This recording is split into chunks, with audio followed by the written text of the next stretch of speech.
3 jours après l'annonce d'Emmanuel Macron, l'ambassadeur de France au Niger a donc quitté le pays. L'information est désormais confirmée par l'Élysée. Sylvain Ité a pris place ce matin à bord de l'avion qui le ramène en France.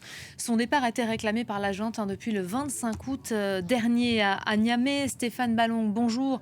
On décrypte ensemble cette annonce avec le peu d'éléments d'information dont on dispose. En tout cas, ce retour qui nous est confirmé de la façon la plus officielle qui soit par l'Élysée signe là la fin du bras de fer, ça y est, entre Paris et Niamey sur cette question.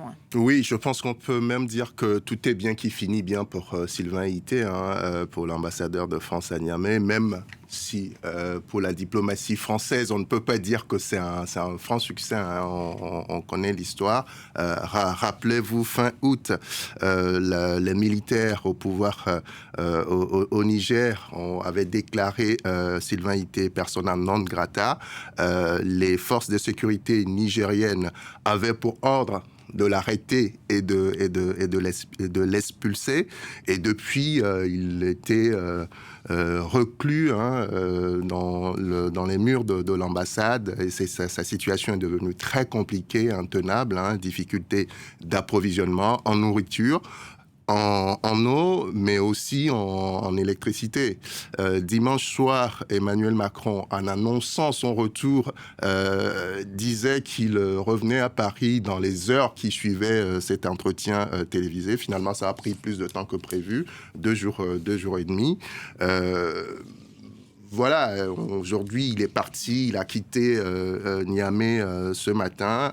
Il est passé par N'Djamena au Tchad.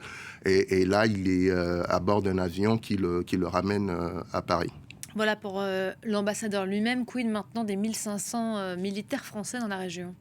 C'est la prochaine étape, c'est l'étape à suivre. On parle de entre 1300 et 1500 soldats basés à Niamey.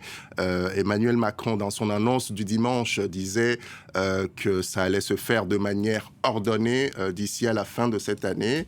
Ce à quoi la junte a répondu presque immédiatement en évoquant un retrait des forces françaises dans un cadre négocié.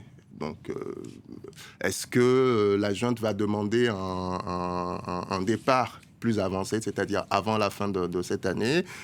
Qu'est-ce que la junte va mettre sur la table? On est en train de négocier, en somme. On est en train de négocier, un peu comme dans le cas de l'ambassadeur. Quand on annonce un retour dans les heures qui suivent et que finalement ça prend quelques heures, cela signifie très clairement qu'il y a eu des négociations pour que ce retour se fasse dans les bonnes conditions. Et ça va être sans doute la même chose pour les forces françaises basées à Niamey. Merci beaucoup, Stéphane, pour le décryptage en ce